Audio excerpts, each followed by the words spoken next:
Neeraj sir के class का chemistry lecture 1। तो इसमें बोल रहा है द्रव्यमान, यानी द्रव्य की मात्रा को बोला जाता है द्रव्यमान। किसको बोला जाता है द्रव्यमान? द्रव्य की जितना मात्रा है सभी को बोला जाता है द्रव्यमान। पदार्थ क्या है? तो पदार्थ की अवस्था पर पदार्थ जो है अवस्था परिवर्तन होता है। पदार्थ में क्या परिवर्तन होता है? अवस्था परिवर्तन जो होता है पदार्थ दो प्रकार से होता है। टेम्परेचर बढ़ाने से, ताप बढ़ाने से, ताप घटाने से होता है। फिर दाब भी बढ़ाने घटाने से, ताप और दाब दोनों बढ़ाने घटाने से अवस्था परिवर्तन होता है पदार्थ का। पदार्थ के निश्चित संगठन होता है और विशिष्ट गुण होता है, जिसके कारण निश्चित संगठन और विशिष्ट गुण होने के कारण पदार्थ ताप दाब से चेंज हो जाता है। दोनों सूत्र भी होता है पदार्थ का, जैसे H2 पदार्थ है, CO2 पदार्थ है, क्योंकि निश्चित संगठन, निश्चित गुण, निश्चित सूत्र भी होता है इसका, इसलिए पदार्थ है। इसलिए यौगिक भी बोल सकते हैं इसको, H2O CO2 को, कि यौगिक के काम में निश्चित सूत्र, निश्चित संगठन, विशिष्ट गुण होता है। आगे बोलता है प्लाज्मा क्या है? प्लाज्मा गर्म आयनित गैस है। प्लाज्मा सूर्य के प्रकाश में या तारा में पाया जाता है, जो गर्म होता है, आयनित होता है, गैस है, गर्म आयनित गैस है। पॉजिटिव नेगेटिव इलेक्ट्रॉन समान होते हैं, समान आवेशित होते हैं। कैसा होता है? पॉजिटिव नेगेटिव होता है, जिसके कारण पॉजिटिव नेगेटिव मिलने के कारण गर्म हो जाता है। प्लाज्मा जो है गैस की तरह ही देखने में लगता है कि है ना, गर्म आयनित गैस तो ये है गर्म आयनित गैस। उसी गैस की तरह निश्चित आकार मात्रा नहीं होता। कहने का मतलब हुआ है कि पॉजिटिव नेगेटिव से तो समान आवेशित ही है, इसका निश्चित आकार नहीं होता है और मात्रा भी नहीं होता। न ही निश्चित आकार होता है प्लाज्मा का और न ही निश्चित मात्रा होती है गैस की तरह। और ठोस और तरल पदार्थ की तुलना में कम घना होता है। घना तो होता है, मात्रा निश्चित आकार नहीं होता है, निश्चित मात्रा नहीं होता है, लेकिन घना भी होता है। तो ठोस तरल से कम होता है, ठोस तरल से भी कम होता है प्लाज्मा के। प्लाज्मा इसलिए कम होने के कारण प्लाज्मा चौथी अवस्था में हो गया, क्योंकि पहली अवस्था ठोस, दूसरी अवस्था तरल है ना, तीसरी अवस्था गैस, चौथी अवस्था प्लाज्मा हो गया। इसलिए घना कम होता है ठोस तरल से।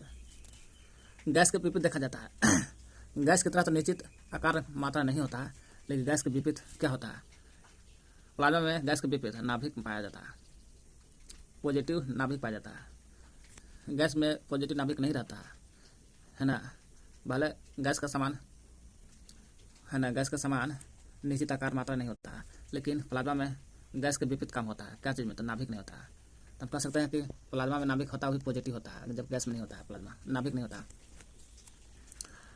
गैस उदासीन और परमाणु से बना होता है। प्लाज्मा का जितना भी गैस है सब उदासीन परमाणु से बना होता है। गैस उदासीन और परमाणु से बना होता है। तारों में पाया जाता है अधिक ताप पर। प्लाज्मा हमेशा तारा में पाया जाता है, वो भी तारा में कब? जब अधिक ताप रहता है, यानी प्लाज्मा हमेशा अधिक ताप टेम्परेचर पर मिलता है, अधिक तापमान रहता है, इसलिए गर्म आयनित गैस है।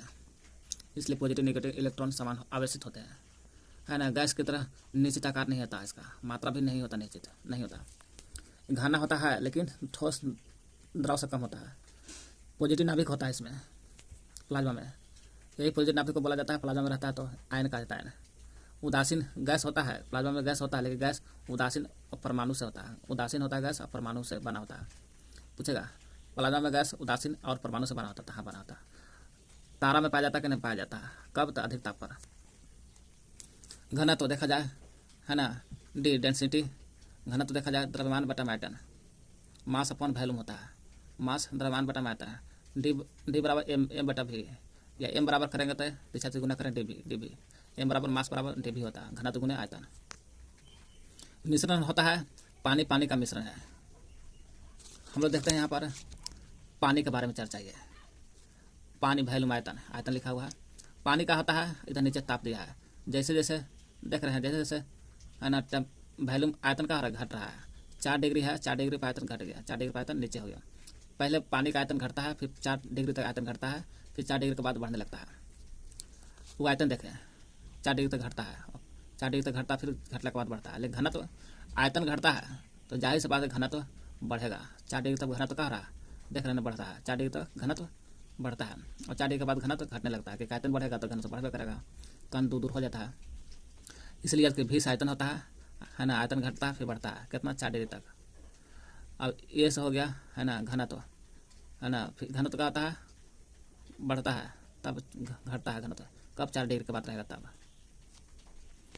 जल का हिमांक 0 डिग्री सी पर हिमांक होता है 273 केल्विन पर, है ना। केल्विन में पूछेगा तो 273 होता है। 0 273 आपस में बराबर है। 0 273.15 है, 273.15 में जल जम जाता है। कमरे का ताप 25 डिग्री होता है। सी में पूछेगा 25 डिग्री होता है, लेकिन यही पूछेगा केल्विन में 298.15 होता है। जल का क्वथनांक होता है 100 डिग्री पर क्वथनांक है। 273 की जगह पर यहाँ पर जल का हिमांक था 273 में 0.15 में 100 जोड़ दीजिएगा 373 पर उबलने लगता है।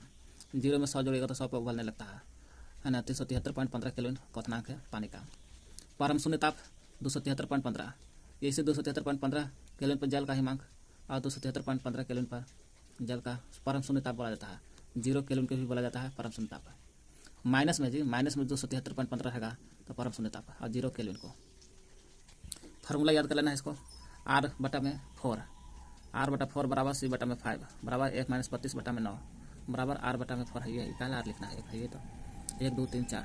C/5 बराबर 1 - 32/9 बराबर R/4 बराबर K - 273/5 K - 273/5।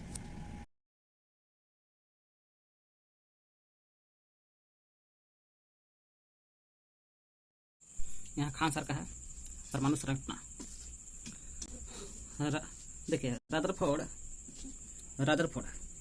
ने एक परमाणु में छोटे कण में अल्फा किरण से प्रकाश प्रवाहित किया। जब प्रकाश प्रवाहित किया तो परमाणु में देखा गया कुछ किरण बाहर निकल गया, कुछ किरण बाहर और कुछ किरण बाहर निकल गया, और कुछ किरण मुड़ जाता है, नाभिक से होकर मुड़ जाता है, नाभिक के बगल से मुड़ जाता है। तो और कुछ किरण देखा गया कि नाभिक से टकरा करके नाभिक से टकरा करके पुनः अपनी ओर लौट गया।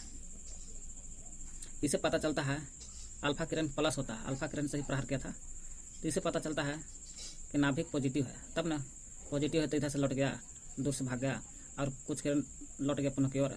अगर नेगेटिव रहता है यहाँ पर तो प्लस या नेगेटिव दोनों समान लेता अपने में। इसलिए रदरफोर्ड ने नाभिक की खोज कर लिया कि अंदर नाभिक है, और नाभिक तो कैसा है तो प्लस में है। तब ना प्लस प्लस दोनों टकरा के लौट जा रहा है, एक तिरछे भाग जा रहा है। तो रदरफोर्ड ने नाभिक का खोज किया और अल्फा किरण की भी खोज रदरफोर्ड ने किया था। जब यही रदरफोर्ड खोज कर लिया था तो कुछ दिन के बाद आता है गोल्डस्टीन ने कहा, ये भी खोजने लगा। खोजते खोजते पता चला गोल्डस्टीन के नाभिक में प्रोटॉन भी होता है। जब गोल्डस्टीन भी कहा कि नाभिक है ना, रदरफोर्ड का जो नाभिक लिया उसमें प्रोटीन की खोज कर लिया, और इसी के अंदर न्यूट्रॉन का भी खोज कर लिया कि नाभिक में न्यूट्रॉन भी होता है, प्रोटॉन नहीं होता है, न्यूट्रॉन भी होता है। ऐसा बात बोला चैडविक। किसको बोला? गोल्डस्टीन को। क्या बोला कि नाभिक के अंदर न्यूट्रॉन भी होता है, ऐसा चैडविक बोला। और इलेक्ट्रॉन थॉमसन भी आता है, खोजने लगा, इसको नाभिक में कुछ नहीं मिला, तो फिर जाने लगता है तो बाहर मिल जाता है इसको इलेक्ट्रॉन। किसको? जे थॉमसन को मिलता है इलेक्ट्रॉन खोज जे थॉमसन। जैसे जैसे प्रोटॉन के अंदर रहता है, नाभिक के अंदर आता है, न्यूक्लियस कहते हैं इसको इंग्लिश में। नाभिक के अंदर प्रोटॉन न्यूट्रॉन होता है। प्रोटॉन पर पॉजिटिव, न्यूट्रॉन पर शून्य अवश्य रहता है, एक अवश्य नहीं। जैसे जैसे इलेक्ट्रॉन पहली कक्षा से दूसरी कक्षा में जाना चाहेगा तो पहली कक्षा दूसरी कक्षा में जाना तो ऊर्जा का लेना पड़ता, बाहर से लेने पड़ता। कहाँ से? अगर इसमें दो ऊर्जा है तो बाहर जाना है तो बाहरी 16 से लेने पड़ेगा, तब 3 बनेगा, तब दूसरी में जाएगा, दूसरी से तीसरी में जाएगा। यानी कि पहले से दूसरी में जाना होगा इलेक्ट्रॉन के, और दूसरी से तीसरी में जाना होगा तो ऊर्जा लेने पड़ता है बाहर से। अब नहीं लेगा तो जाहिर से बात है, मान ली कि पहले से 4 ऊर्जा था, ले लिया 5 हो गया तो दूसरी में जाएगा, इसी तरह तीसरी में जाएगा। अगर लिया पहले से 4 था और 3 हो गया तो दूसरे से पहले में गिर भी जाएगा, और पहले से 0 में नाभिक में गिर जाएगा। अगर ऊर्जा कम हुआ तब नाभिक ये परमाणु है पूरा। परमाणु की त्रिज्या नापना, यहाँ से त्रिज्या है R, तो त्रिज्या को नापना है तो एंगस्ट्रॉम से नापते हैं। किसे? एंगस्ट्रॉम। तो 1 एंगस्ट्रॉम बराबर होता है 10⁻10 होता है मीटर, है ना। परमाणु की त्रिज्या हो गया, यही नाभिक। ये तो परमाणु की त्रिज्या हो गया एंगस्ट्रॉम से, जो 10⁻10 होता है। लेकिन नाभिक की त्रिज्या, जिसका भी नाभिक त्रिज्या नापना है तो फार्मिक से नापते हैं। 1 फार्मिक बराबर 10⁻15 मीटर होता है या सेंटीमीटर होता है। नाभिक की त्रिज्या मापते हैं फार्मिक 10⁻15। तो यहाँ प्रोटॉन का भी भार, न्यूट्रॉन लिखा है, प्रोटॉन का भार, न्यूट्रॉन का भार, द्रव्यमान दोनों होता है।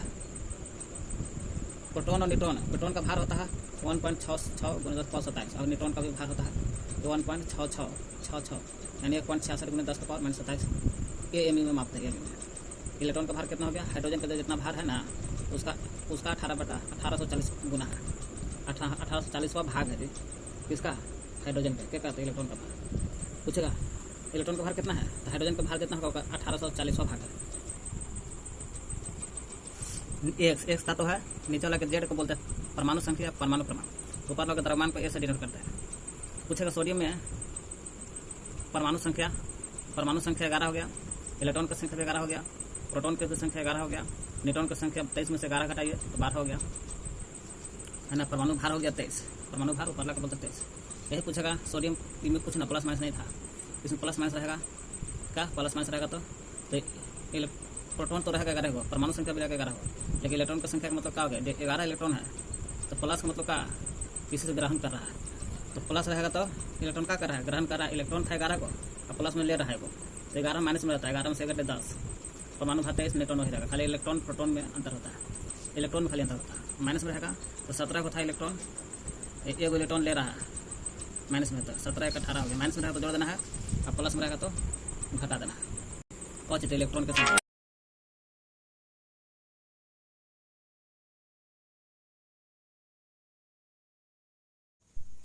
लेक्चर 15 खान सर का है।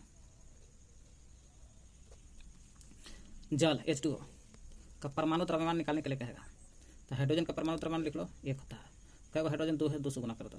ऑक्सीजन के परमाणु द्रव्यमान कितना, तो 16 होता है, 1 है तो 1 से गुना करो या ना करो कोई दिक्कत नहीं होता है, इसलिए 16 + 2 18 हो गया। इसी तरह सभी का परमाणु द्रव्यमान होना चाहिए याद है। सोडियम हाइड्रोक्साइड की याद करना होगा, तो सोडियम के 23 होता है परमाणु द्रव्यमान। देखिए सोडियम के है ना परमाणु संख्या 11, द्रव्यमान होता है 22.983 माने 23 होता है, वही कह रहा सोडियम के 23 हो गया। अब हाइड्रोक्साइड का होता है, ऑक्सीजन का देख लो, ऑक्सीजन कितना होता है, तो ऑक्सीजन के लगभग मान कर चलिए कि 16 होता है, कितना 16, इसका ऑक्सीजन के 16 होता है, परमाणु द्रव्यमान 60 होता है, 8 दूनी 16। तो सोडियम का देख लिया 23 होता है, ऑक्सीजन का देख लीजिए 16 होता है, 1 होती है 16, हाइड्रोजन के 1 होता है, सबको जोड़िएगा तो 40 आएगा द्रव्यमान, परमाणु द्रव्यमान पूछेगा तब। इसी प्रकार निकाल लीजिएगा कैल्शियम हाइड्रोक्साइड याद करना होगा, तो कैल्शियम के लिख लीजिए 40 होता है, ऑक्सीजन के कितना होता है 16 होता है, हाइड्रोजन के 1 होता है, अंदर है तो अंदर पे जोड़ लेते हैं, तो 16 1 17 हो गया, 17 दूनी और 2 होल 2 है, 2 से गुना भी कर देना है, 2 से गुना करते हैं, टोटल हो गया, सब गुना फल कीजिएगा तो 74 आ जाएगा। CO3 का भी है, तो कैल्शियम का 40 होता है, कार्बन के 12 होता है, याद करना होगा परमाणु द्रव्यमान। ऑक्सीजन के साथ 3 है, ये नहीं कि हाँ ऑक्सीजन के साथ 3 है तो ऑक्सीजन 16 होता, 16 3 48, टोटल 100 हो गया। इसी में पूछेगा कि बताइए कैल्शियम का भार तो निकल गया टोटल इतना, लेकिन कैल्शियम का जो भार है कितना प्रतिशत, टोटल भार कितना है 100, CO3 में टोटल भार कितना 100 में कैल्शियम का भार कितना होगा, कितना परसेंट, तो कैल्शियम कितना टोटल, कैल्शियम का परमाणु द्रव्यमान 40 होता है, एक कैल्शियम तो एक 40, तो 40 2 रहता 40 × 80 होता, लेकिन एक है तो 40 से 40, टोटल 100 है, टोटल 100 नहीं गुने 100 40%। इसी तरह से ऑक्सीजन का पूछेगा तो ऑक्सीजन कितना है, ऑक्सीजन 8 होता, 8 ऑक्सीजन का 16 होता परमाणु द्रव्यमान 16 और 3 गुना है, तो 3 गुना 16 तो 48 हो गया, इसलिए 48/100 गुने इतना परसेंट। सोडियम हाइड्रोक्साइड में सोडियम का परसेंट निकालना है, तो उसी प्रकार से निकाल लीजिएगा, है ना। हाइड्रोजन सल्फेट में निकालना होगा सल्फर का परसेंट, सल्फर का याद होना चाहिए, पूरा द्रव्यमान निकाल लेंगे 8 हो जाएगा, उसी तरह सब निकाल लेना है। यूरिया पूछेगा तो यूरिया के सूत्र होते हैं NH2CO NH2 का भार, तो टोटल भार नाइट्रोजन का 14, हाइड्रोजन के 2, 1 × 2 तो 1 × 2 हो जाएगा, है ना। CO कितना है, C में कार्बन, कार्बन का हो गया 12, ऑक्सीजन का हो गया 16, नाइट्रोजन का हो गया 14, हाइड्रोजन का हो गया 1 × 2 2, टोटल सब 60 हो जाएगा। इसमें नाइट्रोजन का परसेंट, नाइट्रोजन 2 जगह, तो नाइट्रोजन का होता है 14, 14 यहाँ 14 यहाँ, 14 और 14 28, 28/60 बराबर 46.6% नाइट्रोजन का परसेंट होता है यूरिया में। देखिए 20 ग्राम हाइड्रोजन को, है ना, 20 ग्राम हाइड्रोजन कितना है 20 ग्राम है, अब 20 ग्राम हाइड्रोजन को ऑक्सीजन के उपस्थिति में जलाते हैं या अभिक्रिया करते हैं, रासायनिक अभिक्रिया करते हैं, सभी क्या ऑक्सीजन के उपस्थिति में जलाने पर कितना जल मिलेगा, तो जाहिर सी बात है कि जल मिलने की बात हो रहा है, हाइड्रोजन से मिलेगा तो जल मिलेगा। ऑक्सीजन तो O2 के द्विपरमाणिक होता है ना, दोनों तरफ क्या करता है, हाइड्रोजन लेते हैं ऑक्सीजन लेते हैं, ऑक्सीजन तो हमेशा द्विपरमाणिक होता है, फिक्स है, क्योंकि यह धातु है, धातु अपने आप में ही द्विपरमाणिक रहता है, भले धातु रहता तो द्विपरमाणिक नहीं होता।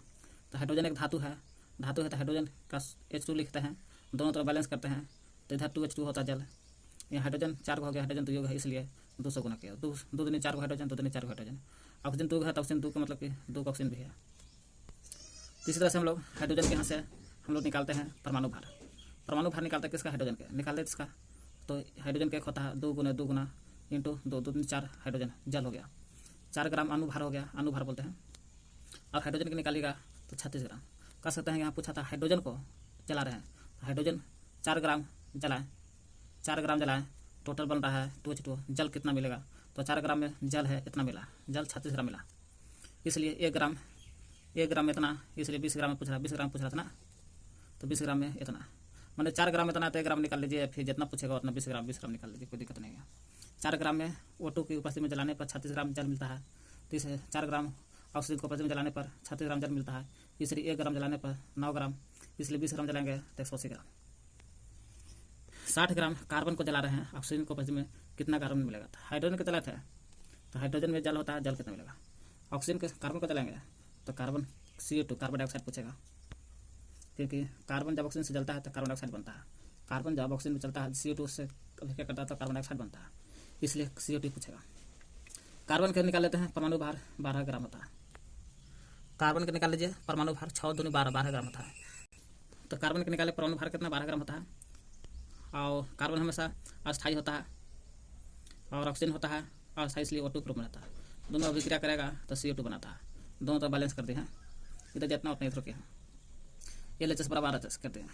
तो कार्बन 12 ग्राम जला रहे हैं कार्बन को ऑक्सीजन में, तो CO2 मिल रहा है 44 ग्राम, तो 1 ग्राम जलाएंगे तो इतना, इसलिए 60 ग्राम जलाएंगे तो 60 ग्राम निकाल लीजिए, 220 ग्राम कितना मिलेगा, CO2 220 ग्राम, जल मिल रहा था 180 ग्राम और कार्बन डाइऑक्साइड मिल रहा है 220 ग्राम। परमाणु भार याद रख लीजिए, सब बन जाएगा। आयनन विभव, जो आयनन विभव नाभिक के नजदीक रहता है उसका आयनन विभव ज़्यादा रहता है, जैसे जैसे दूर जाता है तो उसका आयनन विभव घटने लगता है, घटने का मतलब है कि ऊर्जा की कमी होने लगता है। जो नजदीक है उसका आयनन विभव जरूर नजदीक है, नाभिक और इलेक्ट्रॉन नजदीक है, इसलिए जो इलेक्ट्रॉन नाभिक नजदीक है उसका आयनन विभव ज़्यादा लगता है, और जो इलेक्ट्रॉन नाभिक से दूर होते जा रहा है उसका आयनन विभव भी कमते जाता है। क्यों, कि दूर है तो ऊर्जा कम लगता है, नजदीक है तो ऊर्जा ज़्यादा लगाना पड़ता है, तब सटल रहता है। किसी इलेक्ट्रॉन को आयनन विभव की परिभाषा है, किसी भी इलेक्ट्रॉन को उसकी कक्षा से बाहर निकालने के लिए, उसकी कक्षा से बाहर निकालने के लिए जो ऊर्जा की आवश्यकता होती है उसे आयनन विभव कहते हैं। ये इलेक्ट्रॉन घूम रहा है गोले गोले, इस कक्षा को दूसरी कक्षा में जाना, पहले कक्षा के इलेक्ट्रॉन को दूसरी कक्षा में जाना है तो बाहर से ऊर्जा लेना पड़ेगा, तब ना बाहर से लेगा, तो मान लीजिए 2 ग्राम से 2 जूल से घूम रहा था और जाना है तीसरा कक्षा में जाना है, और 2 जूल से घूम रहा था, तीसरा कक्षा में आपको ज़्यादा ऊर्जा की जरूरत पड़ेगा, तो बाहर से लेगा ऊर्जा, 2 से हो जाएगा 5, तब जाएगा तीसरी कक्षा में। वही कह रहा, बाहर निकालने के लिए जो ऊर्जा की आवश्यकता होती है उसी को बोलते हैं आयनन विभव। तो जो नजदीक है नाभिक नजदीक उसका ऊर्जा ज़्यादा लेना पड़ेगा तब ना बाहर निकलेगा, ना तो 2 जूल से घूम रहा है और इसको कम से कम 5 जूल मिलेगा तब ना बाहर जाएगा, ना तो नाभिक से ज़्यादा ताकत लगाना होगा। ऊर्जा बताता है आयनन विभव, क्या बताता है, ऊर्जा को बताता है, कितना ऊर्जा ले रहा है निकल रहा है, अगर कम लेगा तो हो सकता है नीचे अंदर ही गिर जाएगा। धातु के आयनन विभव ज़्यादा होता है, और धातु को सबसे ज़्यादा होता है उसका क्लोरीन का। नाभिक के पास आयनन विभव ज़्यादा होता है, क्योंकि नाभिक के पास जो इलेक्ट्रॉन रहता है उसका ऊर्जा ज़्यादा लेना पड़ता है, तब जाता है चौथी पाँचवीं क्लास में। तो नाभिक के पास आयनन विभव ज़्यादा होता है, और अक्रिय गैस जितना है वो सभी का आयनन विभव ज़्यादा होता है, क्योंकि अष्टपूर्ण होता है, अष्टपूर्ण होता है, इसको ना दूसरा क्लास में जाना है ना है ना, सब अक्रिय गैस का आयनन विभव सबसे ज़्यादा ठीक होता है। क्लास 17 इलेक्ट्रॉन बंधुता कहता है, बंधुता सिंगल इलेक्ट्रॉन खींचने की क्षमता, वैसा इलेक्ट्रॉन जो सिंगल इलेक्ट्रॉन खींचता है, सिंगल खींचने की जो क्षमता रखता है इलेक्ट्रॉन को, उसे इलेक्ट्रॉन बंधुता कहते हैं। जैसे क्लोरीन है से 287 होता है, 287 रहता है, तो क्लोरीन चाहेगा कि एक इलेक्ट्रॉन मिल जाएगा तो हम अस्थायी हो जाएंगे, इसलिए एक इलेक्ट्रॉन खींच रहा है सोडियम से, इसलिए इलेक्ट्रॉन बंधुता सबसे ज़्यादा क्लोरीन का होता है।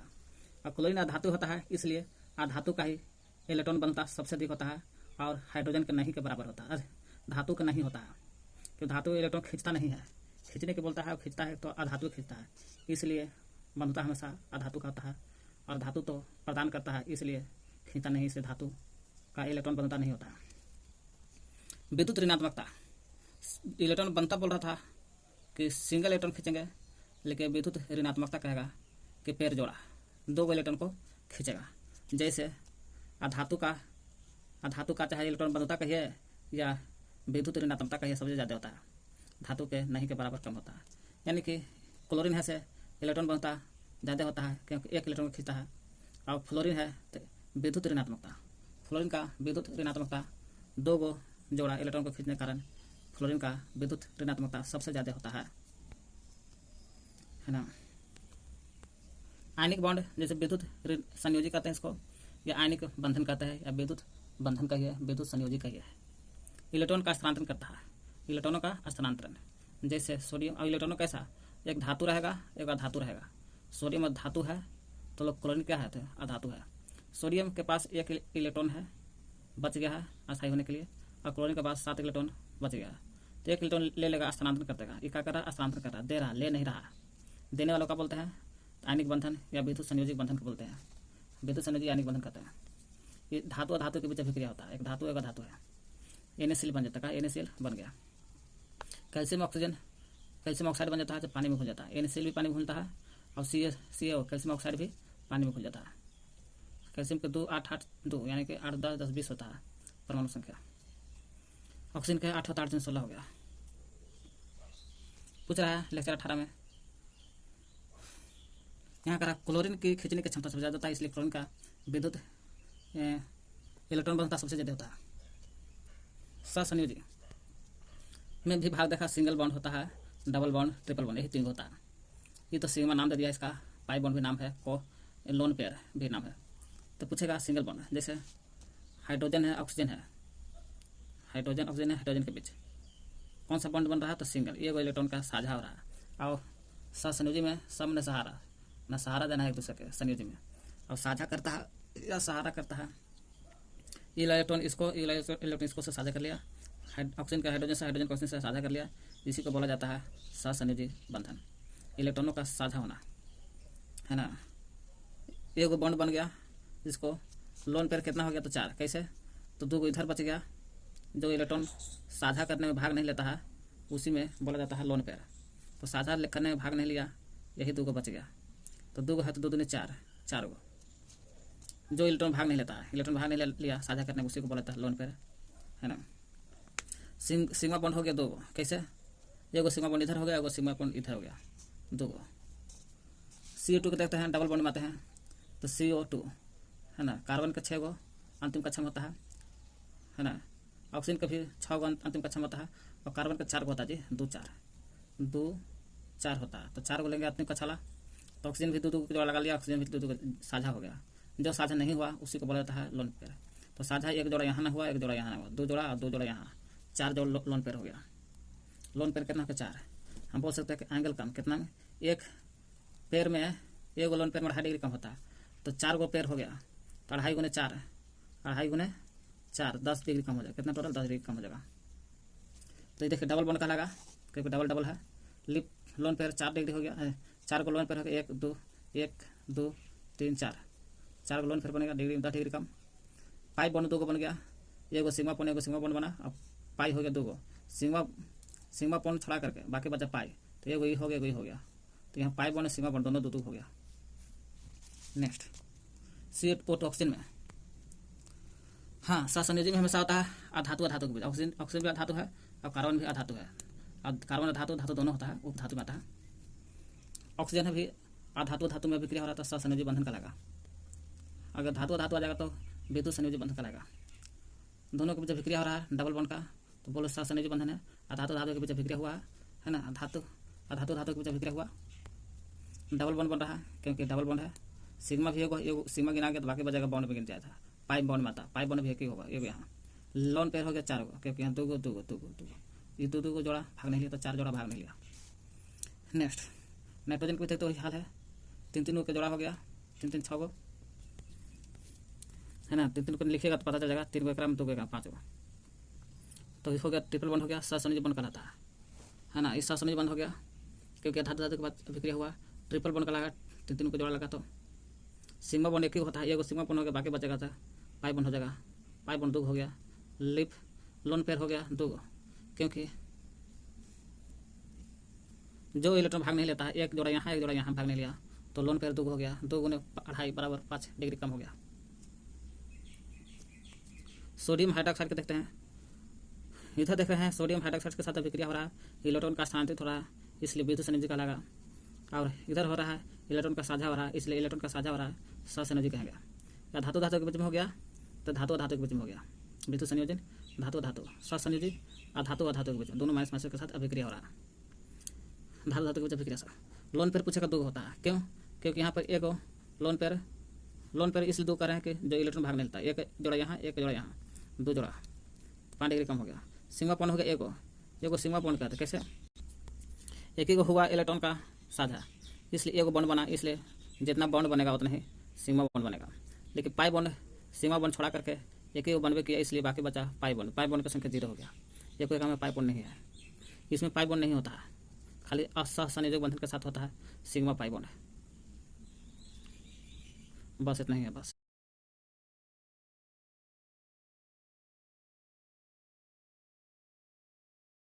करा है क्लास 9-19 है। HCl हाइड्रोक्लोरिक अम्ल HCl देख रहे हैं। HCl तो क्लोरिक का होता है, क्लोरीन का होता है 2 4 6 एक साथ, अंतिम कक्षा में 7 होता है, 2 8 7 होता है। तो हाइड्रोजन के एक दोनों साझा कर लिया था, सहसंयोजक बॉन्ड कहलाया है ना। दोनों तरफ बॉन्ड लगता है तो बॉन्डों की संख्या पूछेगा सिग्मा की संख्या क्या है? जो बॉन्ड उतना ही सिग्मा, तो एगो बॉन्ड है तो एगो सिग्मा बना है ना। पाई बॉन्ड की संख्या तो पाई सिग्मा एगो बन गया तो बाकी बचेगा सब पाई बॉन्ड बचेगा, तो बाकी नहीं बचा, एको नहीं, तो इसलिए 0 हो गया। लोन पेयर जो अकेला रहता है जिसका कोई जोड़ा नहीं लगता, 1 2 3 जोड़ा नहीं लगा, इसलिए लोन पेयर 3 हो गया। 2.5 × 3 बराबर 7.5 डिग्री की कमी हो गया। इसमें लोन पेयर में पोलर बोलते हैं, जो ध्रुव की ओर खींचा होना चाहिए। अच्छा बताइए, एक क्लोरीन है, क्लोरीन खींचने की क्षमता ज़्यादा होता है हाइड्रोजन से, इसलिए पोलर हो गया क्लोरीन। पोलर कहलाएगा तो क्लोरीन होगा कि क्लोरीन का खिंचाव सबसे ज़्यादा है। नॉन पोलर जिसकी दोनों तरफ खिंचाव नहीं होना चाहिए या दोनों तरफ खिंचाव बराबर होना चाहिए, उसी को नॉन पोलर कहते हैं। जो इसमें ऐसा नहीं है, क्योंकि क्लोरीन का खिंचाव ज़्यादा है इसलिए पोलर बन गया क्लोरीन। नेक्स्ट H2O जल, इसको देखिएगा तो साझा यहाँ कितना हो गया, साझा सिंगल बॉन्ड सिंगल का हो गया सिंगल बॉन्ड, तो पोलर की हो गया ऑक्सीजन, क्योंकि हाइड्रोजन ऑक्सीजन में खिंचाव ऑक्सीजन का ज़्यादा होता है, इसलिए थोड़ा पढ़ते पढ़ते दिमाग में बढ़ जाएगा किसका खिंचाव ज़्यादा है। खिंचाव ऑक्सीजन का ज़्यादा होता है, इसलिए पोलर हो गया ऑक्सीजन। बाकी उपयुक्त लोन पेयर सिग्मा बॉन्ड निकालना तो पहले जाकर निकाल लीजिए पढ़ के।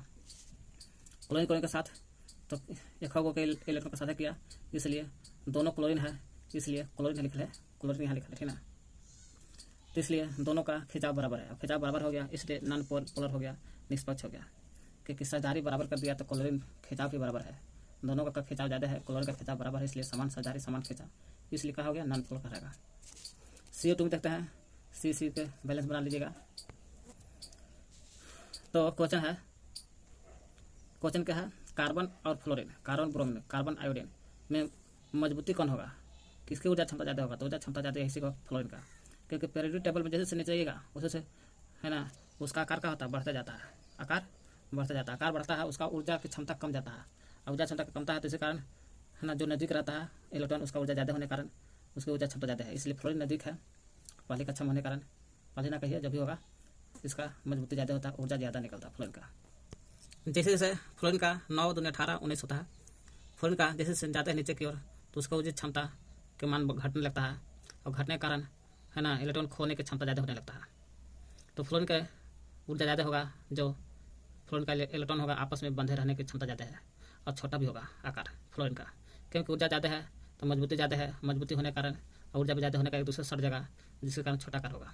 फिर इसका मजबूती कम होगा, इसका मजबूती कम होगा, ऊर्जा कम होगा, आयोडीन का सबसे कम होगा। वही यहाँ क्वेश्चन कर रहा है, फ्लोरीन का मजबूती सबसे ज़्यादा होगा, फिर कम, क्योंकि जो नज़दीक रहता है जिसका इलेक्ट्रॉन नज़दीक छोटा आकार होता है, मजबूती ज़्यादा होता है, ऊर्जा भी ज़्यादा होता है। जो ज़्यादा दूर होता है उसका मजबूती कम होता है, ऊर्जा भी कम होता है, इसलिए फ्लोरीन ज़्यादा हो गया, ब्रोमीन कम हो गया, और कमजोर हो गया आयोडीन क्वेश्चन के अनुसार। स्पेशल केस में थोड़ा सा देख लेते हैं। स्पेशल केस सही कहता है कोऑर्डिनेट बॉन्ड कहलाता है, निर्जन जोड़ी जल कहलाता है, शायद इसने देख लीजिएगा। N2O स्पेशल केस सही कहता है कि नाइट्रोजन ऑक्सीजन है ना, 3 गो का बॉन्ड तो बन गया, 5 गो 3 8 गो, 5 की धारा 3 गो 5 8 हो गया, 5 की धारा 3 गो तो 5 8 गो, तो ट्रिपल बॉन्ड कहलाया। दोनों नाइट्रोजन अपना बॉन्ड बना लिया, इसी कारण ट्रिपल बॉन्ड कहलाया। लेकिन जब इसको पहले ही 60 गो पूरा हो गया इसके साथ मिल करके, इस ऑक्सीजन का तो जरूरत नहीं है, इस ऑक्सीजन के पास 6 गो है, 2 गो ले सकता है, देना नहीं है, ले सकता है, इसलिए ऑक्सीजन लिया है, इसलिए इसको तीर दिया गया है चीन ऑक्सीजन की तरफ। ये तीर बताता है कि जो बॉन्ड लिया है ऑक्सीजन लिया है, ये हो गया स्पेशल केस।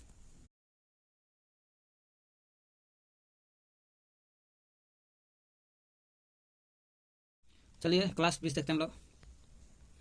स्पेशल केस देख लिए हम लोग इला है ना, फिर N2 के देखिए नाइट्रोजन का 5 होता है, 5 3 8 5 5 टोटल है, तो 5 टोटल है। ऑक्सीजन का होता है अंतिम कक्षा में 2 4 6 6 हुआ था। तो नाइट्रोजन है से इसको से ले लिया 3 और 2 इधर ये था, तो 3 2 5 और 3 8 हो, अष्टक पूरा हो गया। इसका भी ये भी नाइट्रोजन लगा इसको से 3 को, तो अष्टक पूरा हो गया। ऑक्सीजन के पास अगर ऑक्सीजन से भी लेता है नाइट्रोजन, नाइट्रोजन अगर ऑक्सीजन से साझा करता है तो 5 को ये था, 3 2 5 और 3 8 और 2 को लेकर 10 हो जाएगा। इसलिए नाइट्रोजन ऑक्सीजन से साझा नहीं करेगा, बिल्कुल नाइट्रोजन है ऑक्सीजन को दे देगा 2 को, उधर लो। तो ऑक्सीजन के पास भी कितना था, 2 4 6 और 2 वाले लिया, 8 हो गया। तो इसलिए ऑक्सीजन लिया है, किसको से लिया है, तो नाइट्रोजन से, कितना 2 को। इसलिए लेने वाला को बोला जाता है कोऑर्डिनेट बॉन्ड। ये दोनों के बीच में जो बॉन्ड बनेगा नाइट्रोजन ऑक्सीजन के बीच में, कोऑर्डिनेट क्या बोलते हैं हिंदी में, उप सहसंयोजक बंधन कहलाता है। जिसको नाइट्रोजन के 3 को इलेक्ट्रॉन का स्थानांतरण हो रहा है इसलिए ट्रिपल बॉन्ड से, और इस नाइट्रोजन और ऑक्सीजन के बीच में नाइट्रोजन दे रहा है, इसलिए नाइट्रोजन को देने के लिए संकेत तीर से डिनोट करते हैं। ये तीर दर्शा रहा है कि तुमको हम इलेक्ट्रॉन दे रहा है। यही हो गया उप सहसंयोजक बंध, कोऑर्डिनेट बॉन्ड कहते हैं। एग्जाम्पल देखिए NOF3। उप सहसंयोजक बंधन का मतलब होता है एक तरफा साझेदारी को कहते हैं, तीर द्वारा डिनोट करते हैं, इसको बोलते हैं सहसंयोजक बंधन। NOF3 को बोलते हैं हम लोग, जरा देखते हैं। नाइट्रोजन का अंतिम कक्षा में 5 होता है, 2 2 4 5 हो गया, और फ्लोरीन का होता है अंतिम कक्षा में 2 4 6 होता है, तो 6 इसमें भी 6 इसमें भी 6 इसमें भी, नाइट्रोजन का 5 हो गया। 3 को फ्लोरीन का रहा था इसलिए 3 को लिख दिए, 1 2 3। ऑक्सीजन का अंतिम कक्षा में 6 होता है, नाइट्रोजन के अंतिम कक्षा में 2 4 6 होता है, ऑक्सीजन का भी 2 4 6 होता है, नाइट्रोजन का 1 2 3 4 5 होता है नाइट्रोजन का अंतिम कक्षा में। तो नाइट्रोजन 5 को है, तो एगो इसको से ले लगा तो 6 को, एगो इसको से ले लगा नाइट्रोजन 7 को, एगो इस फ्लोरीन से ले लगा नाइट्रोजन तो 8 हो गया, 5 6 7 8 हो गया। फ्लोरीन के भी 6 को था, तो 6 को से एगो नाइट्रोजन से ले लिया, साझा कर लिया, नाइट्रोजन से साझा कर लिया, नाइट्रोजन से साझा कर लिया, फ्लोरीन का भी 8 होगा, फ्लोरीन का भी 8 होगा, फ्लोरीन का भी 8 होगा, नाइट्रोजन का भी 8 हो गया। लेकिन ऑक्सीजन का भी 8 को पूरा करना है। अगर नाइट्रोजन करेगा साझा तो 8 को इधर 2 10 हो जाएगा, इसलिए नाइट्रोजन साझा नहीं करेगा, बिल्कुल ऑक्सीजन को देगा, इसलिए 2 इलेक्ट्रॉन दिया, तो इसलिए यहाँ तीर का डिनोट करते हैं, तीर का निशान देते हैं। तीर बताता है कि इलेक्ट्रॉन नाइट्रोजन दे रहा है, इसलिए इसको हम लोग लिखते हैं, तीर द्वारा डिनोट करते हैं। यही है उप सहसंयोजक बंधन, जो एक तरफा इलेक्ट्रॉन का साझा करता है ना। इस नाइट्रोजन क्या कर रहा है, नाइट्रोजन होगा उप सहसंयोजक बंधन, क्योंकि एक तरफा दे रहा है हाइड्रोजन, इसलिए नाइट्रोजन हो गया उप सहसंयोजक बंधन। NH4 भी वही हाल है जो इन दोनों को देख लिए, क्या है। अब चलता है हाइड्रोजन बॉन्ड। ये भी हाइड्रोजन बॉन्ड स्पेशल केस में आता है। हाइड्रोजन बॉन्ड जो होता है से बहुत कमजोर होता है, बहुत कमजोर होने के कारण इसको फोन के नाम से सूत्र से याद करते हैं, FON। अगर हाइड्रोजन F से लगा रहता है हाइड्रोजन बॉन्ड, अगर हाइड्रोजन ऑक्सीजन से लगा रहता है हाइड्रोजन बॉन्ड, अगर हाइड्रोजन नाइट्रोजन से लगा रहता है हाइड्रोजन बॉन्ड कहलाता है। जैसे F से लगा रहता है HF, हाइड्रोजन बॉन्ड है। कौन सा बॉन्ड है, हाइड्रोजन बॉन्ड, कि F के साथ FON फोन याद कर लेना है। हाइड्रोजन लगल है F के साथ हाइड्रोजन बॉन्ड, हाइड्रोजन ऑक्सीजन के साथ लगल है, हाइड्रोजन ऑक्सीजन के साथ, हाँ, और हाइड्रोजन का लगल है ऑक्सीजन के साथ लगल है तो हाइड्रोजन बॉन्ड। हाइड्रोजन नाइट्रोजन के साथ लगल है तो हाँ लगल है, हाइड्रोजन नाइट्रोजन के साथ लगल है, इसलिए हाइड्रोजन बॉन्ड है, जो बहुत कमजोर बॉन्ड कहलाता है। हाइड्रोजन कार्बन नहीं होना चाहिए, इसमें कार्बन नहीं है, फोन में कार्बन है नहीं, सल्फर है तो नहीं, इसलिए हाइड्रोजन बॉन्ड नहीं है। संकरण के बारे में थोड़ा पढ़ लेते हम लोग। संकरण को इंग्लिश में बोलता है हाइब्रिडाइजेशन। हाइब्रिडाइजेशन इसको याद करना है, sp रेखीय होता है, और जो कोई भी रेखा 180 डिग्री का कोण बनाता है। sp स्क्वायर होता है, तो 2 इसमें हो गया, एक एकरा में हो गया, 3 हो गया, इसलिए त्रिविमीय कहलाता है 120 डिग्री का। पी स्क्वायर में 2 हो गया बॉन्ड, एक एकरा में हो गया, तो कक्षा 2 को पी में हो गया, कक्षा 1 तो 3 को कक्षा, इसलिए त्रिविमीय 120 डिग्री कहते हैं। इसको पी में 3 को कक्षा, उप कक्षा है, उप कक्षा, और 1 हो गया किसमें, सर एस में हो गया कक्षा, 3 को उप कक्षा पी में, 3 को उप कक्षा एस में, एस पी की 3 को 1 4 को हो गया, तो 4 को बोला जाता है पिरामिड। पिरामिड बनाता है 109 डिग्री, 109 डिग्री। एस पी रेखीय होता है 180 डिग्री, एस पी स्क्वायर होता है त्रिविमीय होता है, स्क्वायर में 120 डिग्री, एस पी क्यू होता है 4 हो गया, इसलिए पिरामिड हो गया 109 डिग्री। 4 को कक्षा बन जाएगा तो पिरामिड 109 डिग्री कहलाएगा। पूछेगा मेथन, मेथन में क्या आकार है, कितना डिग्री कौन बनेगा, है ना, कौन सा बॉन्ड बनाएगा, सब देख लेंगे। मेथन कार्बन एगो लिख लिए, हाइड्रोजन चारों तरफ, कार्बन का 5 4 होता है अंतिम कक्षा में, कार्बन के 2 4 अंतिम कक्षा में 4 होता है, इसलिए 4 को एक यहाँ, एक यहाँ, एक यहाँ, एक यहाँ, 4 को हो गया। हाइड्रोजन के एक यहाँ, एक यहाँ, एक यहाँ, एक यहाँ, तो 4 एगो ले लेगा, एक से एक से एक से एक से। कार्बन 4 को पहले से रख लेना था इलेक्ट्रॉन, और हाइड्रोजन से भी 1 को रख लिया, इसलिए हम कहते हैं इसको मेथन CH4। सिग्मा बॉन्ड वही होता है जो ये लाइन है, ये लाइन 2 को 3 को 4 को, तो 4 को लाइन 4 को सिग्मा बॉन्ड कहलाएगा, इसलिए 4 के लिए 4 को इसमें लोन पेयर नहीं कहलाएगा। क्यों, इसमें एको इलेक्ट्रॉन बचल है, सब तो साझा कर लिया, इसलिए लोन पेयर नहीं है। जितना सिग्मा बॉन्ड है उतना ही से बनेगा कौन, इसलिए 4 को बॉन्ड होगा सिग्मा, तो 4 के लिए sp आता है। 4 को एक में है ना, उसका 3 पी में है, एक एकरा में, 3 4 हो गया। और 4 को के लिए कहलाता पिरामिड, और पिरामिड का आकार होता है पिरामिड, एंगल बनता है, कौन बनता है 109 डिग्री। तो ये सिग्मा बॉन्ड 4 आ गया, और 4 आ गया, या वो कक्षा का 4 हो गया, तो इसलिए sp बना, संकरण कहलाएगा sp। एंगल पूछा था 109 डिग्री, 109 डिग्री होता है। संकरण में पिरामिड बनता है sp के लिए, कौन पूछा कितना होता है sp के लिए कितना, कौन 109 डिग्री। आकार पूछेगा तो कैसा आकार था, पिरामिड देख लिया। इसी प्रकार हम लोग देखते हैं जल का भी देखते हैं। जल ऑप्शन एगो है, बाकी को साझा करवा दीजिएगा। तो सिंगल बॉन्ड बन रहा है, इसलिए सिग्मा बॉन्ड 2 हो गया, एक यहाँ 2 को। लोन पेयर जो इलेक्ट्रॉन का साझा नहीं लेता है, इलेक्ट्रॉन का साझा 2 को, एक जोड़ा यहाँ नहीं लिया, एक जोड़ा यहाँ नहीं लिया, इसलिए 2 को लोन पेयर बन गया। टोटल कितना हो गया, सिग्मा बॉन्ड 2 को और लोन पेयर 2 को, 2 2 4 को आया लोन टोटल। जब 4 को आ गया तो संकरण भी 4 के लिए sp होता है ना, क्योंकि एस में पी को 3 में, 3 1 4 को हो गया। sp के लिए आ गया तो sp को पिरामिड एंगल पूछेगा, टोटल 109 डिग्री।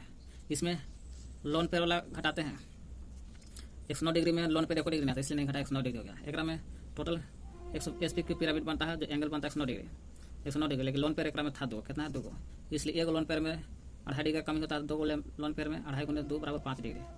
109 गुने 109 माइनस लोन पेयर एंगल, 109 2 गुने लोन पेयर का एंगल, 2.5 दूनी 5, 109 में 5 घट ले 104 डिग्री का कौन बनेगा इसमें। तो आपको जल में कितना 104 डिग्री का कौन बनेगा लोन पेयर घटाते हुए।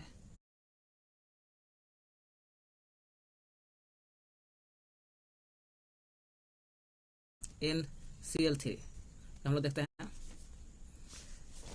अभिक्रिया कैसे करता है। देखिए नाइट्रोजन है, नाइट्रोजन का अंतिम कक्षा में कितना इलेक्ट्रॉन होता है, तो 3 गो होता है। कितना होता है, 3 गो होता है, जिसके कारण 1 2 3 नाइट्रोजन का हो गया। और क्लोरीन का अंतिम कक्षा में कितना आता है, 2 4 6 1 7 यहाँ 7 गो है ना। तो नाइट्रोजन अष्टक पूरा करने के लिए क्या करेगा, क्लोरीन यहाँ कितना है 3 गो है, तो 1 2 3, अब तीनों के हो जाएगा 7 7 गो अंतिम कक्षा में। तो जाहिर सी बात है कि नाइट्रोजन को पूरा करना है कितना, 8 गो। तो पूरा करेगा, एगो नाइट्रोजन इससे है, एगो क्लोरीन से लेगा, 3 गो तो पहले ही से 1 2 3, 1 गो ले लेगा क्लोरीन से, 1 गो क्लोरीन से ले लिया, 3 3 6 गो हो गया, 6 गो हो गया। नाइट्रोजन का अंतिम कक्षा में याद कर लीजिए, 2 गो और 1 2 3 5 गो होता है, 3 गो नहीं होता है। कितना होता है 5 गो, तो 1 2 3 1 2 3 को 2 इधर 5 गो हो गया, और 1 गो क्लोरीन से अभिक्रिया कर लिया, तो इसलिए 1 गो क्लोरीन से क्या साझा कर लिया, तो 5 गो इधर और 3 गो इधर, 5 8 हो गया। हम लोग यहाँ देख रहा है, कह रहा है लोन पेयर 1 हो गया, कितना का लोन पेयर ओकरे कहा थे जो जोड़ा में रहता है, कौन भाग नहीं लिया, तो नाइट्रोजन का भाग नहीं लिया, वही लोन पेयर 1 हो गया। क्यों, नाइट्रोजन को देखना है, जब बांध कर रखता है नाइट्रोजन को देखना है लोन पेयर, ऐसे लोन पेयर इसका भी हो जाएगा, लेकिन सभी का नहीं देखना है, जो बांध करके रखता ना है उसी को, यहाँ नाइट्रोजन ही बांध कर रख रहा है क्लोरीन को, इसलिए क्लोरीन का लोन पेयर 2 गो बच गया इलेक्ट्रॉन, जो भाग नहीं लिया वही हो गया लोन पेयर। 2 के को जोड़ा करते हैं लोन पेयर, सिग्मा बॉन्ड 3 गो, कैसे 1 गो 2 गो 3 गो, सिग्मा बॉन्ड 3 हो गया। टोटल जोड़े तो कितना हो गया, लोन पेयर 1 गो और सिग्मा बॉन्ड 3 गो, लोन पेयर 1 गो और सिग्मा बॉन्ड 3 गो, टोटल जोड़े तो 1 3 4 गो हो गया। और 4 गो केकर होता है आकृति, तो sp में जाता है, क्योंकि p में 3 एगो में 4 गो हो गया। तो sp जो होता है ना, वो पिरामिड कहलाता है, 109 डिग्री कौन बनाता है, 109 डिग्री। और 1 लोन पेयर में 2.5 डिग्री कम होता है, 2.5 डिग्री कम करता है, तो 109 में से 2.5 कम करेंगे तो 107.5 डिग्री बच जाएगा। यहाँ का लोन पेयर जो होता है बॉन्ड का जो बंधन है, लोन पेयर ये बंधन के, लोन पेयर क्या है, बंधन के वैधकर्मानुपाती होता है। कर रहा है CO2 कार्बन डाइऑक्साइड और CH4 मेथन में किसका एंगल बड़ा होगा, एंगल मैंने कौन, ये दोनों में किसका कौन बड़ा होगा, निकालिए। पहले CO2 का एंगल निकाल लीजिए, फिर मेथन का निकाल लीजिए, और दोनों को देख लीजिए किसका एंगल बड़ा होगा, जो होगा वही आंसर होगा। CO2 को निकालते हैं, तो C के बीच में रखती है। कार्बन का अंतिम कक्षा में कितना इलेक्ट्रॉन, तो अंतिम कक्षा में 4 इलेक्ट्रॉन। ऑक्सीजन का अंत में 6, तो कार्बन 2 को ले लेगा इधर से ऑक्सीजन से, और 2 को ले लेगा पीछे से, तो 4 को पहले से था और 2 को इधर, 2 को इधर, 4 4 8 हो गया। 4 को पहले से था, 2 को इधर, 6 को और 2 8 को इधर से ले लिया, तो साझा कर लिया। इसका लोन पेयर कितना बचेगा, कौन है, क्यों नहीं, हालांकि इसका लोन पेयर है ऑक्सीजन का, लेकिन ऑक्सीजन का नहीं लेकर चलना, कौन बांध कर रख रहा है ऑक्सीजन के, तो कार्बन, इसलिए कार्बन के लोन पेयर देखना है। इसमें लोन पेयर कौन है, कार्बन में। यहाँ बॉन्ड कितना हो जाएगा, बॉन्ड की संख्या 2 हो जाएगा, क्यों हो जाएगा, लोन पेयर, अच्छा बॉन्ड की संख्या 1 2 गो 1 2 गो 2 हो जाएगा, बॉन्ड 2 हो जाएगा। सिग्मा बॉन्ड 2 होगा, एक इसमें से एक इसमें से, सिग्मा बॉन्ड होता है 1 को 3 3 हाथ गिनाता है, एक इसमें से एक इसमें से, 2 हो गया। भले पाई बॉन्ड कहता तो 2 एक में से हो जाता 2। लोन पेयर एक को नहीं बचा, इसलिए लोन पेयर 0, 2 0 टोटल 2 हो गया। और 2 बनाता है क्या, ऊपर हम लोग देख लिए हैं, 2 क्या बनाता है, एसपी बनाता है। एसपी होता है, एसपी 180 डिग्री बनाता है, 180 डिग्री बनाता है, तो 180 डिग्री बनाता है। इसलिए एगो लोन पेयर बन रहा है, 0 डिग्री लोन पेयर बन रहा है। एसपी कितना होता है, 180 डिग्री। तो कार्बन डाइऑक्साइड का देख लिया हम लोग, एंगल बना 180 डिग्री। अब चलते हैं मीथेन के देखते हैं। इसमें भी कार्बन ही बांध के रख रहा है। अंतिम कक्षम 4 को हाइड्रोजन से 1 को ले लिया तो 8 हो गया। तो लोन पेयर सिग्मा बॉन्ड कैसे 4 हो गया, क्योंकि 4 को बॉन्ड बना रहा है, इसमें से 1 2 3 4 को लोन पेयर भी कार्बन नहीं बचा, इसलिए 4 0 4 है। और 4 को होता है sp3 का, जब पिरामिड कहलाता है। sp होता है 2 के लिए 180 डिग्री, ये होता है sp3 बनाता है 4, टोटल हो गया 109 डिग्री पिरामिड बनाता है। sp3 pyramid 109 degree. इसे से तो जब 109 डिग्री हो गया मीथेन के, 109 डिग्री बढ़ा है, 177 डिग्री बढ़ा है। इसे देखने से पता चलता है 109 डिग्री बढ़ा है 177 से। देख लीजिएगा, इस पता नहीं चलता है। sp के 180 डिग्री हो गया, sp के यहाँ पे 109 डिग्री हो गया, sp 180 डिग्री हो गया। बड़ा तो कार्बन डाइऑक्साइड का फिर हो गया, यहाँ लिख रहा है बड़ा सेज को, देख लीजिएगा लोन पे निकाल के फिर से। ग्रेफाइट का होता है sp² होता है। ग्रेफाइट कैसा समीकरण बनाता है, sp²। हीरा sp में होता है। sp कहने का मतलब यहाँ पर पिरामिड बन जाएगा, पिरामिड बन जाएगा तो 109 डिग्री। ग्रेफाइट है ना, sp² हो जाता है। सबसे अधिक विद्युत ऋणात्मकता देखना है, किसका अधिक देखना, क्या चीज़ का, विद्युत ऋणात्मकता को देखना है। विद्युत ऋणात्मकता को देखना है क्रम से। तो पहले फोन कर या तो फोन एफ से फ्लोरीन और ऑक्सीजन, ए से नाइट्रोजन, क्लोरीन ब्रोमीन आयोडीन है ना, कार्बन और हाइड्रोजन है। Fluorine F phone, ClBr ICH इक, आई से ई, सी से क एस है। अरे fluorine oxygen nitrogen chlorine bromine iodine carbon hydrogen है। सबसे ज़्यादा विद्युत ऋणात्मकता फ्लोरीन का होता है, उसके बाद ऑक्सीजन के बाद होता है नाइट्रोजन ज्ञात कर लेना है, फिर क्लोरीन ब्रोमीन आयोडीन कार्बन और हाइड्रोजन ज्ञात करना है। कर संकरण समान भी हो सकता है। संकरण क्या हो सकता है, समान भी हो सकता है, लेकिन एंगल समान नहीं हो सकता है। संकरण करने मतलब sp3 समान भी हो सकता है, जितना sp3 का वैल्यू है उतना एंगल भी आ सकता है, लेकिन एंगल समान नहीं हो सकता है। एंगल कम तो चमक ज़्यादा होता है। अगर एंगल कौन कम डिग्री का बनेगा तो कम डिग्री कौन बनेगा तो चमक ज़्यादा होता है, क्योंकि पुनातिक परिवर्तन ज़्यादा होता है, कम कौन बनता है तब, इसलिए पुनातिक ज़्यादा हो जाएगा, इसलिए चमक भी ज़्यादा हो जाएगा।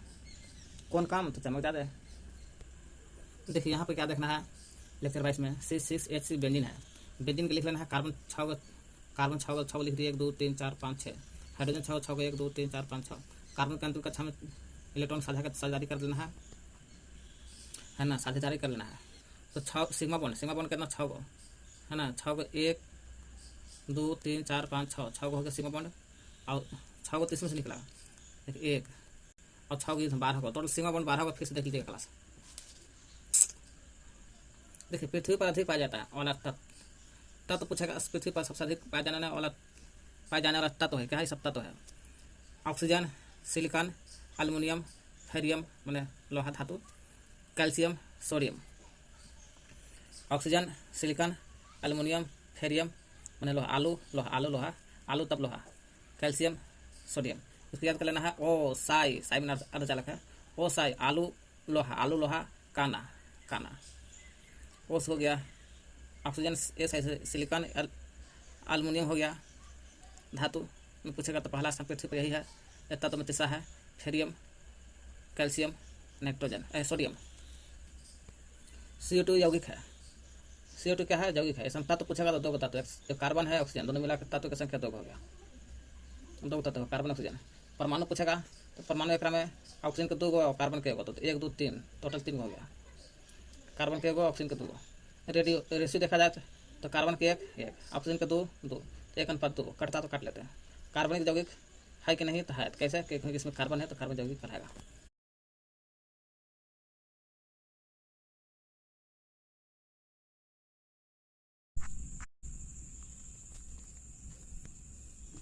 देखिए 3 लीटर है ना, 3 kg पानी है और बिलियन है 12 kg, टोटल 3/12 लिखेंगे। टोटल नीचे ऊपर जितना है 3 kg चीनी है, मान के चलिए, अब 12 लीटर पानी है, मिश्रण है, मैंने 3/12 भाग दीजिएगा तो सांद्रता निकलेगा पानी का या चीनी का।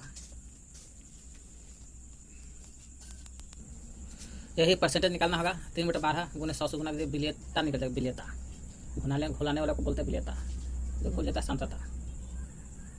क्वेश्चन है कि 5 kg या लीटर में क्या है, जल है। उसमें 2 kg पानी है। कितना kg पानी है? 2 kg पानी। कितना में? Total 5 litre. 2 kg पानी है तो सांद्रता इसका होगा 2/5। टोटल नीचे और जितना पानी ऊपर परसेंट में निकलना तो 100 से गुना कर दीजिए, बाकी कैलकुलेशन कर लीजिए। मोल बराबर फार्मूला होता है भार बटा में अनुभार। मोल बराबर फार्मूला क्या होता है? तो मोल बराबर फार्मूला होता है भार बटा में अनुभार।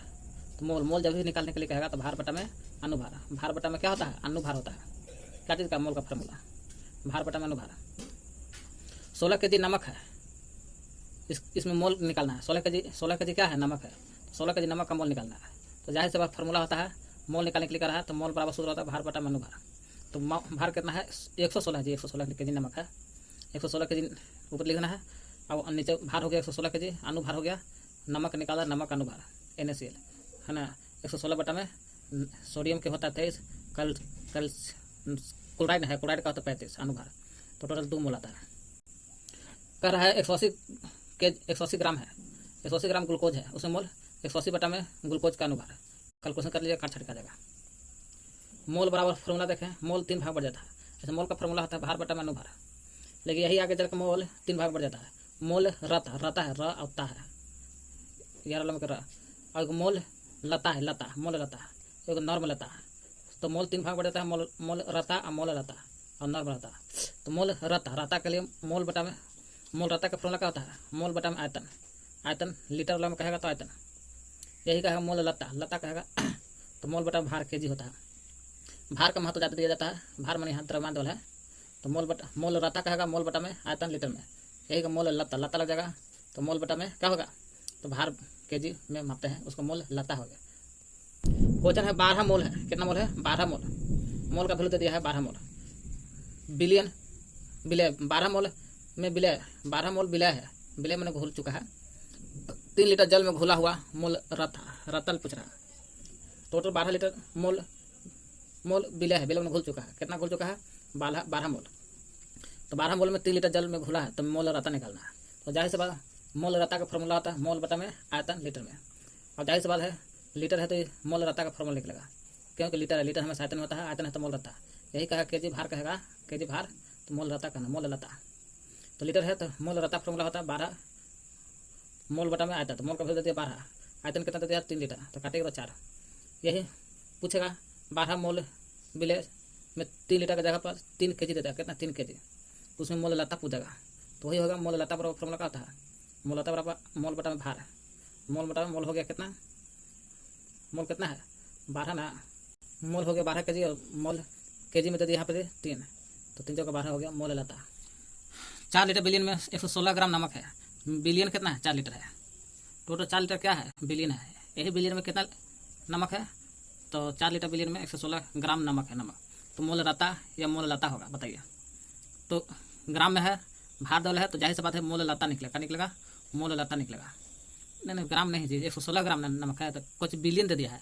4 लीटर बिलियन में न कर रहा है, इसलिए बिलियन का है आयतन है लीटर में, इसलिए मोल रता निकलेगा, लता नहीं।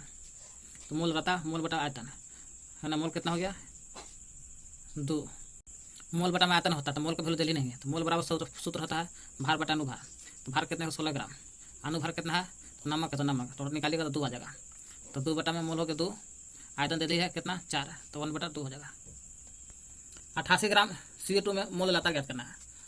मोल लता नहीं, मोल है। मोल ज्ञात करना है, मोल के साथ साथ मोल निकालना है और लीटर भी निकालना है। कितना लीटर हो गया? 88 ग्राम। कार्बन डाइऑक्साइड में कितना मोल है? कितना ग्राम है? 88 ग्राम। क्या है? तो कार्बन डाइऑक्साइड। ओका में कितना मोल है? मोल निकालना है।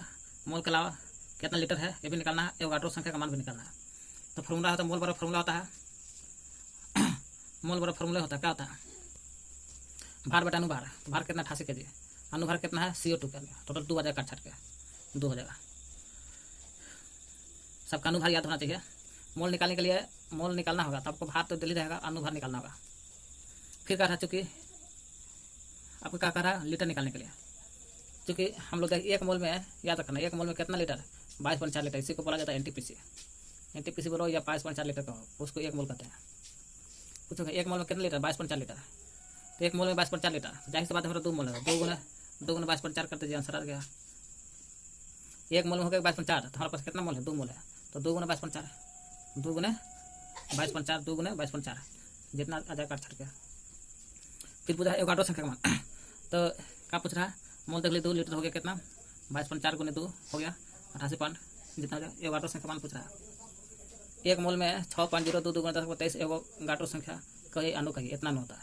एक मोल में कितना अणु, तो 6.022 × 6.022 कही ना, 6.022 खाली × 10⁻23, 22 से तो 23 कर दीजिए, अणु कही एवोगाड्रो संख्या कहते हैं। एक मोल में तो हमारे पास कितना मोल है, 2 मोल है। तो एक मोल को ए से डिनोट करते हैं, ये है ना, एक मोल में ए, और ये जहाँ रहेगा वहाँ समझना है 6.022 × 10⁻23 अणु। तो एक मोल में एक, तो हमारे पास कितना मोल है, 2 मोल है। 2 मोल में 2 है, तो 2 के 2 एक वैल्यू दे दिया 6.022 × 10⁻23, काट लीजिएगा। कह रहा है 6 लीटर जल है, 10 लीटर बिलियन है, 10 लीटर क्या है, बिलियन है। 45 ग्राम ग्लूकोज है, तो मोल निकालना है। तो मोल बराबर भार बटा अनुभार होता है, भार बटा में अनुभार, इसलिए 45 हो गया भार। अनुभार ग्लूकोज के लिख लीजिएगा, काट लीजिएगा। 6 लीटर जल में 116 ग्राम नमक है, तो मोल निकालना है और लीटर निकालना। मोल बराबर फॉर्मूला होता है भार बटा अनुभार। भार कितना हो गया 116, अनुभार कितना है जल का, 16 लीटर जल में 116 ग्राम नमक है, तो मोल निकालना है। नमक का मोल निकालना है, तो 116 ग्राम नमक है, ये से ये लिख देना है, तो काट लीजिएगा। इस 6 लीटर जल है, तो जले में नमक है, तो उसी को नमक का निकालने के लिए करा है। लीटर निकालना है, तो एक मोल में कितना होता है 22.4 लीटर, तो 2 मोल है, 2 × 22.4 काट लीजिएगा, तो 44.8 लीटर हो जाएगा।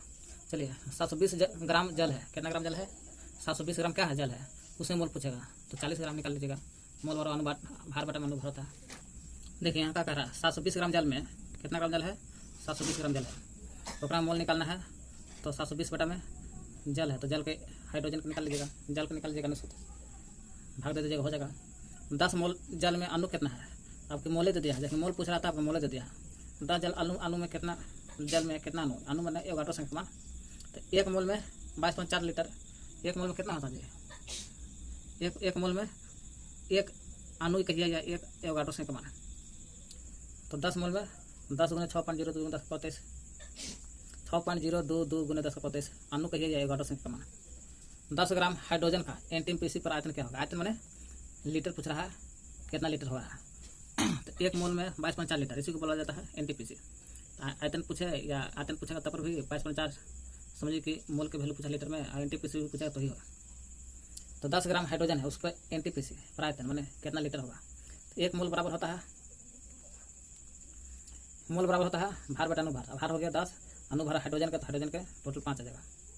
तो क्योंकि एक मोल में 22.4 लीटर है, तो 5 मोल आया, कितना मोल आया काट छट के 5 है, तो 5 मोल में 5 से गुना कर दिए 112 लीटर हो गया। 22.4 लीटर में एनटीपीसी होता है, एनटीपीसी में कितना होता है 22.4 लीटर, एनटीपीसी दोनों बराबर होता है। चलते हैं तुल्यांकी भार, ई है ना, ईडब्ल्यू से डिनोट करते हैं, ईडब्ल्यू तुल्यांकी भार। तो हम लोग मोल देख रहे थे भार बटा में अनुभार, अब कोई तुल्यांकी भार है। मोल का देख रहे थे भार बट्टा में अनुभार, भार ऊपर था अनुभार नीचे था, लेकिन हम लोग तुल्यांकी भार देख रहे थे। तो अनुभार अब ऊपर चल जाएगा और संयोगता आता है, संयोगता। तुल्यांकी भार बराबर फॉर्मूला पूछेगा, तुल्यांकी भार बराबर फॉर्मूला क्या होता है, तुल्यांकी भार बराबर होता है अनुभार बटा में संयोगता। अनुभार तो निकालने के जान गए क्या कि जितना है सभी का भार को जोड़ना है, और संयोगता है जो इलेक्ट्रॉन ग्रहण करता त्यागता है उसी को बोलते हैं संयोगता अंतिम कक्षा में। तो सल्फ्यूरिक अम्ल का तुल्यांकी भार निकालो, इसका सल्फ्यूरिक अम्ल, सल्फ्यूरिक अम्ल का तुल्यांकी भार। तो अनुभार बटे में संयोगता, अनुभार हो गया H2SO4 का अनुभार निकाल लीजिए है, और संयोगता 2 होता है ना, सल्फ्यूरिक अम्ल का संयोगता 2 होता है, और काट छट लीजिएगा 49 आ जाएगा। CaSO3 का तुल्यांकी भार, कैल्शियम कार्बोनेट का, तो CaSO3 का अनुभार ऊपर चल जाएगा, तुल्यांकी भार पूछेगा तो हमेशा अनुभार ऊपर रहता है, अब बटा में नीचे रहता है संयोगता। तो कैल्शियम कार्बोनेट का अनुभार ऊपर और संयोगता नीचे 2 होता है। CaSO3 का संयोगता और सल्फ्यूरिक अम्ल का संयोगता दोनों के क्या होता है 2-2 होता है, तो 2 से भाग दे देंगे तो 50 आ जाएगा।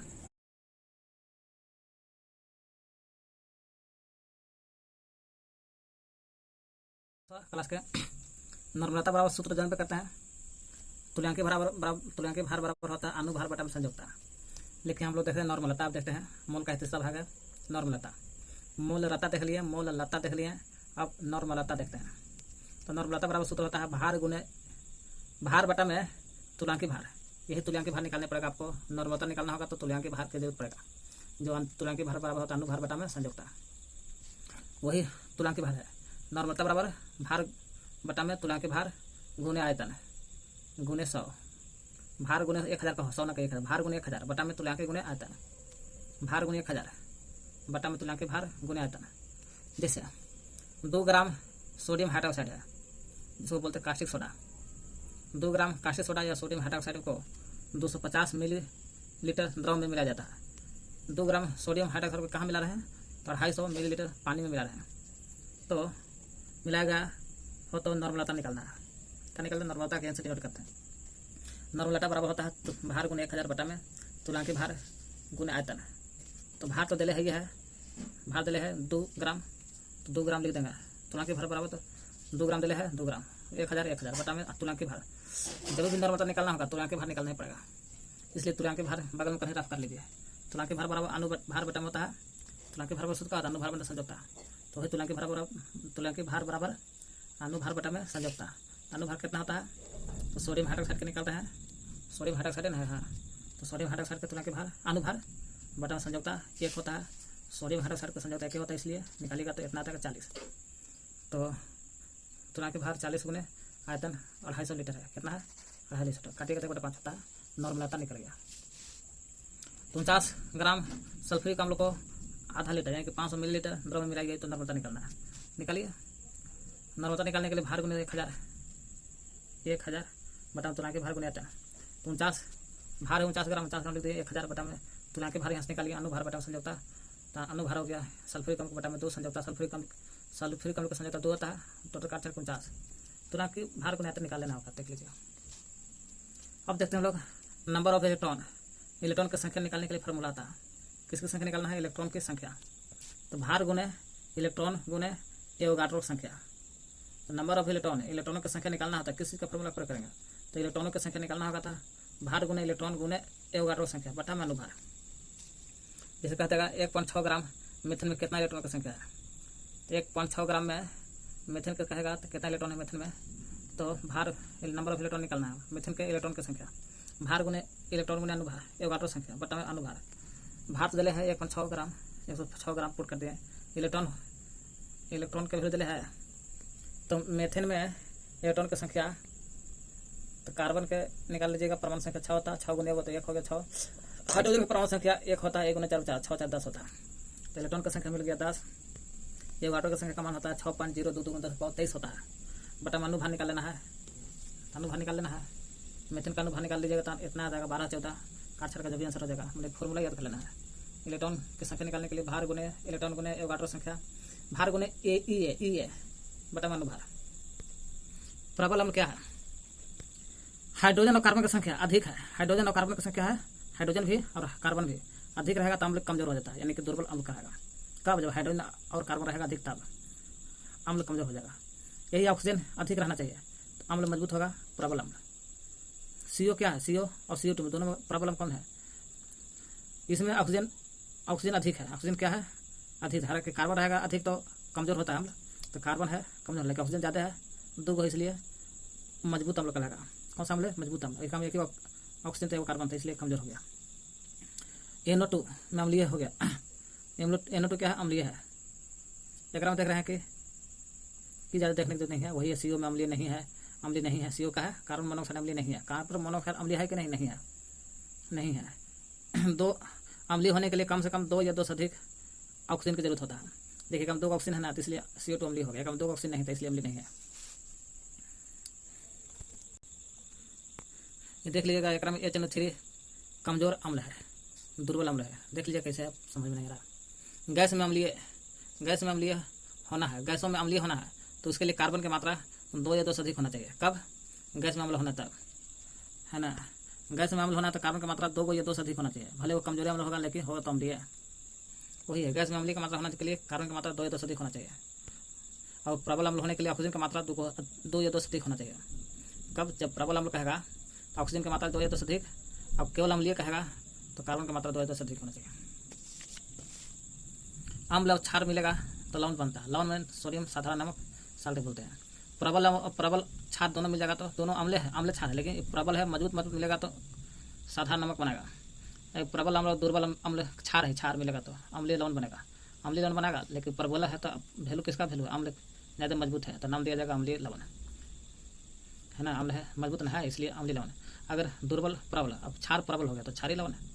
OH क्या? क्षारीय लवण है। COH का होल 2 क्षारीय लवण है।